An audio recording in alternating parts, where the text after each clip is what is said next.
representative.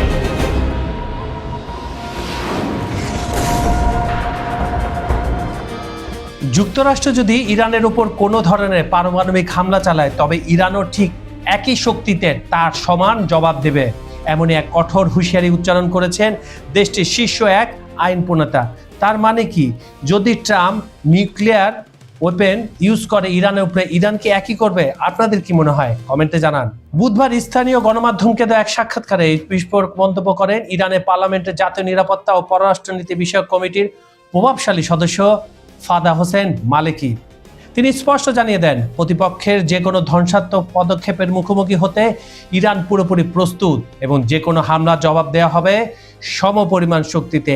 আর এখানেই কিন্তু একটা খটকা লাগছে। সমপরিমাণ মানে কি? পরমাণু হামলা হলে ইরান নিশ্চয়ই ব্যালিস্টিক ক্রুজ বা যেটাকে বলে ড্রোন হামলা করবে না।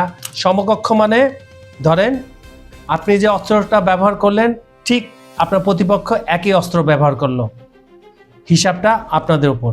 সাক্ষাৎকারে মালিকি সতর্কবার্তা দিয়ে জানান, মার্কিন প্রেসিডেন্ট ডোনাল্ড ট্রাম্পের কাছ থেকে যে কোনো আচমকা ও হঠকারী পদক্ষেপের আশঙ্কা উড়িয়ে দেওয়া যায় না। যেভাবে তিনি তার ইতিহাসের কথা বলেন, তিনি সবসময় ওলটপালট কথা বলেন বলে এই নেতাটা জানান। তবে তার বিশ্বাস, ট্রাম্প শেষ পর্যন্ত এমন কোনো চরম দুঃসাহস দেখাবে না, কারণ যুক্তরাষ্ট্রের একটি ভুল পদক্ষেপই পুরো বিশ্বকে ঠেলে দিতে পারে এক সর্বগ্রাসী ও ভয়াবহ যুদ্ধের দিকে। মালিকি স্পষ্ট জানিয়ে দেন, ইরানের উপর আঘাতের মাত্রা বা অস্ত্রের ধরন যাই হোক না কেন, তেহরানও সমপরিমাণ শক্তিতে ঠিক একই ভাষায় তার কড়া জবাব দেবে। তবে তেহরানের হাতে নিজস্ব কোনো পারমাণবিক অস্ত্রের মজুদ রয়েছে কিনা সে বিষয়ে তিনি চতুরতার সাথে নীরবতা বজায় রাখেন। আর এইখানেই মার্কিন যুক্তরাষ্ট্রের ঘুম হারাম।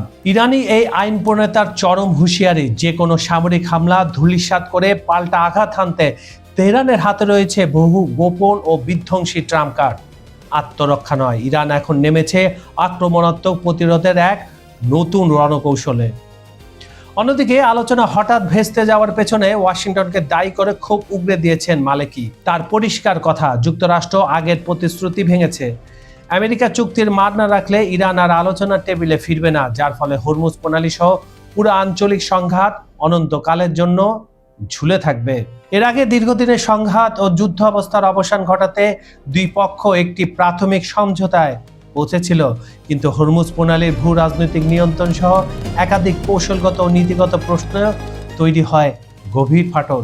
চরম মতপার্থক্য ও টানাপোড়েনের এক পর্যায়ে গত বছরের ফেব্রুয়ারিতে ইরানি ভূখণ্ডে একযোগে যৌথ হামলা চালায় যুক্তরাষ্ট্র ইসরায়েল। সেই থেকেই মধ্যপ্রাচ্যের আকাশে যে থমথমে সামরিক উত্তেজনা ও রাজনৈতিক অস্থিরতার মেঘ জমেছে তা এখনো কাটার কোনো লক্ষণ নেই। ইরানের এই চরম হুঁশিয়ারি স্পষ্ট করে দিচ্ছে যে সংঘাতের আগুনে ঘি ঢাললে তার পরিণতি কোনো পক্ষের জন্যই সুগম হবে না। ওয়াশিংটন যদি শক্তি প্রদর্শনের ভুল পথ বেছে নেয়, তবে মধ্যপ্রাচ্যের এই উত্তপ্ত বারুদ এক নিমিষে রূপ নিতে পারে বিশ্বব্যাপী এক ধ্বংসাত্মক দাবানলে। কাজল হায়দার, খবর সংযোগ।